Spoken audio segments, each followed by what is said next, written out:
ஐயா அவர்கள் தொப்பி கண்ணாடியை பற்றி சொன்னார்கள். முதலில் தொப்பி கண்ணாடி அணிந்தது என் தந்தை தமிழ்வாணன் தான். அதுக்கு ருசு இருக்கிறது.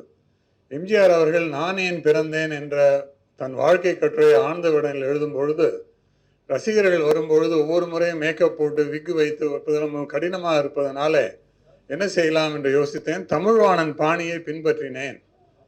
உடனே தொப்பியையும் கண்ணாடியும் மாட்டிக்கொண்டு உடனே என்னால் ரசிகர்களை சந்திக்க முடிந்தது என்று அவர் சொன்னார். இருவருமே இல்லை, நான் சொன்னதுதான், நான் என்ன வேணா சொல்லலாம். ஆனால் ஆனந்த விகடனில் எம்ஜிஆர் அவர்கள் இதனை பதிவு செய்திருக்கிறார்கள் தன்னுடைய வாழ்க்கை சரிதத்திலே. அப்பாவின் தொப்பி எனக்கு தேவைப்படுகிறது, போட வேண்டும்.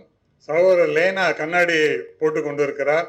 அந்த தொப்பி கண்ணாடி லட்சணையை நான் என்னுடைய இதயத்திலேயே, ஐயா பாருங்க,